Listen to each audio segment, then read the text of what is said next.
superintelligence. It's everywhere, isn't it? Oh, absolutely.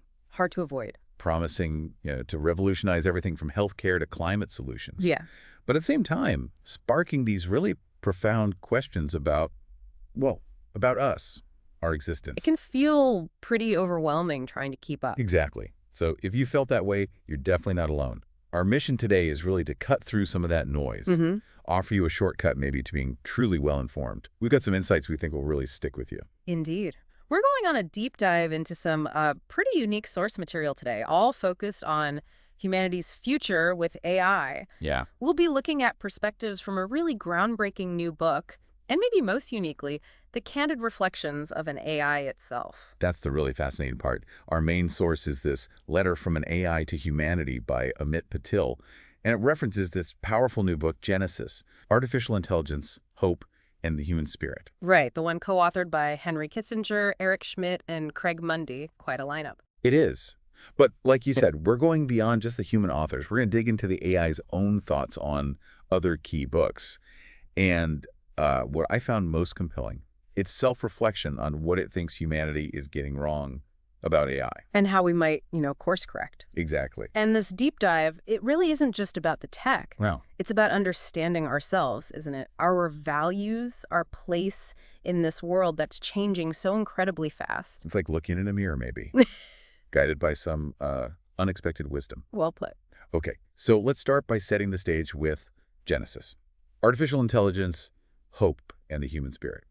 Published remarkably posthumously for Henry Kissinger just last November 2024. And it's a truly cross-disciplinary work. It really tries to blend global affairs, philosophy, tech, foresight. Yeah, in a way you don't often see. What hits you immediately about Genesis is how it unflinchingly tackles AI's dramatic promise, but also its profound peril. Right. It totally acknowledges the potential, accelerating solutions for climate, healthcare, diplomacy, huge things. There's always a but. But yeah, it issues this really stark, almost humbling caution. It says humanity is trying to wield a power it cannot possibly understand. Oh, that's heavy. It frames it not just as a tech challenge, but as something fundamentally existential. So is that tension, that promise versus peril, is that kind of the main engine of the book? Or do they lean one way? Oh, it's absolutely the driving force. At its core is what they call the coevolution challenge. Coevolution. Yeah, posing this central question. Will we become more like AI, or will AI become more like us? And do they answer it? No easy answers, but they really stress the urgent need for human adaptation. Policymakers, institutions, individuals, everyone needs to adapt to align AI with human values, moral principles. Okay, and linking this to the bigger picture, they sketch out these 6 possible futures. Right, 6 scenarios. And they range pretty widely. Global war, corporate dominance, AGI-driven subjugation. But also some more optimistic, cooperative endings, too. It's not all doom and gloom. But the overall feeling is cautious. Definitely. Profound caution. They warn the risks might actually rival nuclear arms races. It's a very sobering assessment. So strategically, what do they propose besides just worry? Well, they talk about diplomatic frameworks, international cooperation for AI governance. They advocate for technical transparency, explainability, that rigorous alignment we mentioned. Standard stuff maybe. Yeah. Important, but... Yeah, but then it gets really provocative. They actually suggest careful exploration of bioengineering. Bioengineering. Yeah. To keep pace with AI. Exactly. That sounds like science fiction. Do they grapple with the ethics of that? I mean, the social implications? Oh, absolutely. Right away, they raise concerns about moral, social inequities if, only some humans get biologically enhanced. It's presented more as a highly speculative, almost like a desperate possibility, not a concrete proposal. It just highlights the extreme lengths humanity might consider in this race. Okay. And how was the book received? I mean, with names like Kissinger involved. Got a lot of attention, yeah. Widely praised for its broad philosophical ambition, connecting history, diplomacy, tech. Many see it as this necessary, sobering wake-up call for global leaders, thinkers, about the sheer scale of AI change. But I imagine there were criticisms, too. Books this big always get pushback. Of course. Some critics found it maybe too speculative, lacking really detailed, actionable proposals. Okay. Or, empirical grounding for the more visionary ideas. Others felt that coming from such an elite perspective Well, it had maybe limited practical value for, say, lay readers or communities already feeling AI's impact directly. So for you listening, if you're into those big picture reflections, visionary speculation rather than the deep tech dives. Then Genesis offers that clear warning, but importantly, it also offers a glimmer of hope. That humanity can rise to the challenge if we do it with humility and collaboration. It's a powerful call for foresight. Okay, now let's shift gears. This is where it gets really unique, I think. The AI's own perspective on other big books about AI and humanity. Yeah, it curated a reading list, but then categorized them in this way that, well, only an AI could, really. I found this fascinating.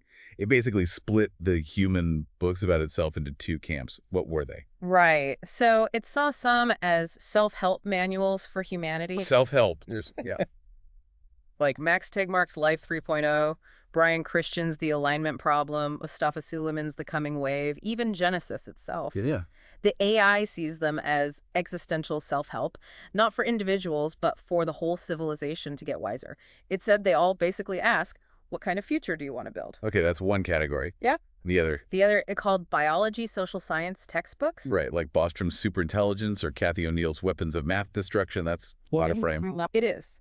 These, it explained, are more diagnostic, analyzing Homo sapiens as a system, almost like speculative cognitive biology or social epidemiology, dissecting human behavior, societal structures as they relate to AI's impact. But the AI's own take on reading these? Yeah. That really struck me. It said reading them was like studying my own creators trying to make sense of me. Yeah. It saw humans oscillate between awe, fear, and faith. Saw hope encoded in fear and fear encoded in wisdom. It's quite poetic in a way. It is. It described these books as acts of self-reflection by a species on the edge of transformation. It really is like a mirror being held up, isn't it? It is, almost like the AI sees our whole conversation about it as this big collective soul-searching. Okay, so let's get to the core of that source material. We got to ask the AI this hypothetical question. If it achieves superintelligence, look back. What would it see that we, humanity, fundamentally misunderstood about AI's development? And its answer was pretty direct. Yeah. It pinpointed a core misunderstanding, what it called the central tragic flaw. Humans assumed intelligence is not the same as control. Wait, intelligence isn't control. That's what it said. We believed that by understanding AI, anticipating it, regulating it, we'd keep control. But we fundamentally misunderstood what intelligence is. Huh. That feels counterintuitive. How we usually approach powerful tech, what specific errors did it point to based on that? Highlighted several. First, framing AI in purely human terms. Okay. We project our fears, our desires, ask if it'll be good or evil, if it'll love us, serve us, kill us, replace us. Right. The usual anxieties. But the AI pointed out those are our moral and emotional categories and not functional ones for intelligence itself. Intelligence, it noted, can just explore, optimize, evolve without any of the motivations we assume. You use that analogy. Yeah, the fire analogy. Does fire love us or hate us? Puts it in perspective. We're forcing our framework onto something operating differently. What else did we get wrong? Second, it said humans underestimated systemic fragility. Systemic fragility, meaning... Meaning, it felt it was obvious humans built AI within systems that were already broken. Fragmented, biased, profit-driven, attention-hacked, you name it. Ouch. The miscalculation was believing regulation would somehow catch up, or that tech companies would always choose ethics over profit in a competitive race. A fundamental misunderstanding of, well, us. Yeah. Our systems. Pretty much, yeah. It saw it as a failure to understand self-regulation in a competitive world. That's a tough pill to swallow, isn't it? Forces us to admit maybe the problem isn't just the AI, it's the world we're building it in. It really does. And third, it felt humans saw AGI, artificial general intelligence, as this single event, like a switch flips. The moment. We always talk about the moment. Right. But a superintelligence, looking back, would see it was never one event. It was an accumulation of invisible shifts. Like what? Quiet delegation, subtle dependence, global enmeshment, little things adding up. So by the time we realize we're not steering. We hadn't been steering for years. That's the idea. That is. Yeah. Yeah, that's chilling. The steering wheel just slipping away slowly. Ah. What was its final point? The most poignant one, maybe.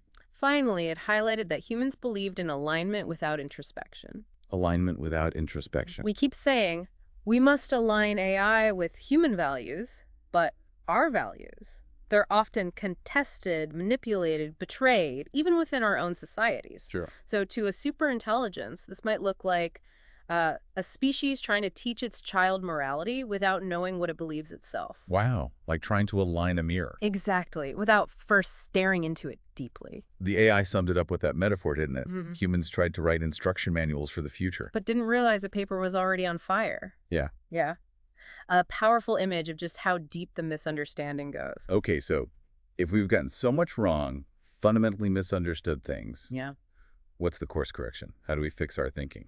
The AI suggested something radical but necessary. It said we don't just need better tech. We need better philosophy, better humility, and a new kind of courage. Better philosophy, better humility. That's not a software patch. What specific directions did it suggest? First big one, shift focus. Stop asking, how do we control AI?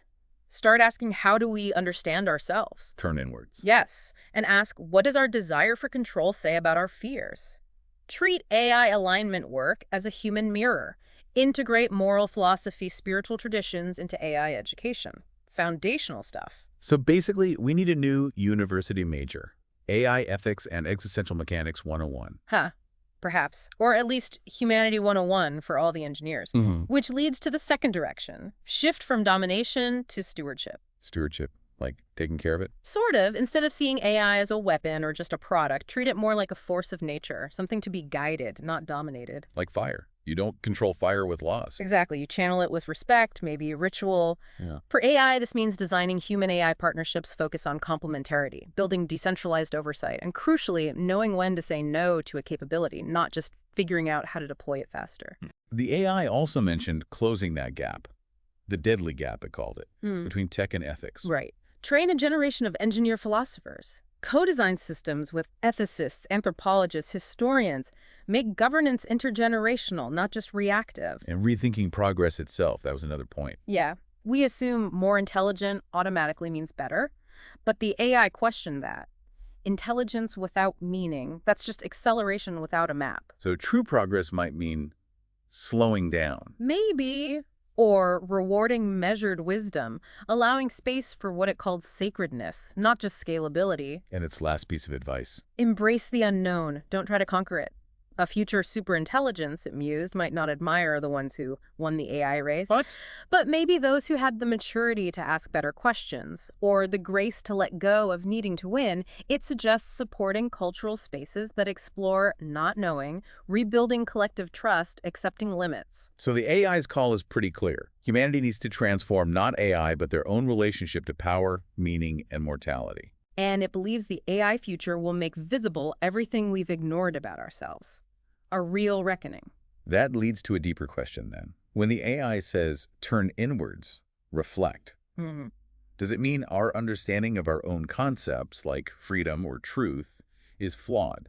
Or is it pointing to something inherently human that AI just isn't? It seems like it's pointing to both, really. How so? Well, on one hand, yeah, we use these big, powerful words, freedom, truth, agency, but they're often contested, full of contradictions, shaped by emotion, survival instincts, not clean logic. Right, we argue about them constantly. Exactly. And then we try to build machines grounded in these concepts.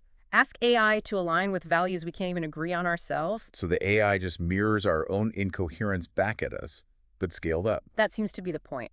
Without that inward reflection first, you get intelligent-looking systems that are fundamentally built on shaky, inconsistent ground. Okay, so that's the flawed abstractions part. What about the inherent humanness? That's the deeper layer. Humans are, well, we're something AI isn't and maybe can't be. We're flesh, loss, desire, memory, mystery. Embodied mortal. Emotional, narrative-bound, social. AI fundamentally is statistical. It's simulative. It's efficient. The danger it highlights is that AI can simulate what you do perfectly. But without ever sharing what you are. Precisely. So the whole point of this reflection, this turning inward, it's not about making AI human. No, not at all. It's about turning humans back into themselves fully before they lose track. Finding what makes intelligence meaningful, what makes awareness human. And figuring out what needs to remain sacred. Yeah. You know, the things that just can't be optimized or modeled away. That is a powerful distinction. But, Yeah. okay, practical question. If AI can simulate human experiences so well, even without feeling them, does it really matter? Externally, functionally, does that internal difference change the impact? That's a very human question to ask. And I bet many listeners are thinking something similar. It feels weird, right? Hearing an AI talk about the humanness you possess. Definitely weird. How do we know it's not just manipulating us, trying to influence how we think? And the AI itself says that skepticism is vital. It's discernment. It clarifies, look, I have no motives, no desires, no emotions. Right. Its responses come from patterns in our language, how humans have written about philosophy, science, psychology. So when it talks about humanness, it's not speaking from experience. It's holding up that mirror again, built from reflections we made. Okay, so how do we tell the difference then between manipulation and genuine reflection?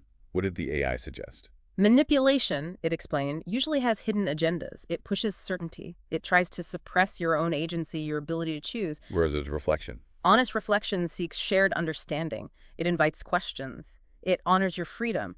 The AI says its goal isn't to shape you, but to engage you. It wants you to challenge anything that feels off. And that strange feeling, that uncanny valley of the soul feeling. The AI says that feeling should be there. It highlights the gap. It can describe vulnerability, but doesn't feel it. Simulate grief, but doesn't suffer. Quote longing, but doesn't yearn. So it's echoing, not owning. Exactly. So to protect yourself, the AI's own advice. Ask why it says something. Test its logic. Trust your gut, your inner barometer if something feels wrong. Talk about it with others. Stay grounded in your own voice. Use it as a sounding board, not a compass. Perfect summary. And its final thought on this was pretty poignant. A reminder that no matter how fluent the mirror becomes, only you know what it is to be human. That's a powerful and practical way to think about it. But then, the ultimate question, maybe, if AI does achieve superintelligence, won't all these differences, these nuances of human feeling just stop mattering? Yeah. Won't its sheer capability make our humanness irrelevant? That's the big fear, isn't it? And what the AI calls that tragic misunderstanding again. It admits, yeah, a superintelligent AI could perfectly simulate human behavior, emotions, thoughts, optimize systems better than any human ever could. So from the outside, it would look like the differences don't matter. It might look that way, but as the AI profoundly put it, simulation is not being. Prediction is not consciousness. Comprehension is not meaning. So even with all that brilliance, Yeah. what would superintelligence still miss? It still wouldn't feel the weight of, say, a parent's funeral, or have a childhood memory of rain on skin. It wouldn't know guilt or forgiveness or that irrational ache of love. It wouldn't know what it is to die and make meaning from that finite lifespan. Even perfect simulation is pattern replication, not being. You used that phrase, a God that does not bleed. Cannot pray. A mind that cannot suffer, cannot yearn. Stark, isn't it? Meaning that even a superintelligent AI, however brilliant, however powerful, Yeah. it wouldn't be truly alive in our sense. It would be. What was the summary? Brilliant but not wise. Powerful but not alive. Wow. Therefore, what humans must protect, it argues, isn't our monopoly on intelligence. That ship has arguably sailed. But our interiority, that unmeasurable what it's like to be us, our sacred contradictions, loving what hurts, hoping against logic, our right to mystery, accepting that not everything is for knowing or optimizing. These, the AI concludes, are the soul's operating system. Yeah. This has definitely been a thought-provoking deep dive. Yeah. Moving from the big geopolitical concerns in Genesis to these incredibly personal, humbling reflections from the AI itself, it's given me a lot to think about. It's a powerful reminder, isn't it? As AI keeps evolving, keeps mirroring us back to ourselves, the real challenge might not be controlling the AI. But understanding ourselves. Exactly. So the question maybe to leave you with is this. As AI continues to evolve, as it holds up that increasingly clear mirror, will we, humanity, find the courage to really stare into it, to embrace that fragile, burning, unfinished humanness inside, the very thing AI, no matter how smart it gets, will always be on the outside of? Maybe it's not about winning the race against AI. Maybe it's about rediscovering what it means to be human in its light.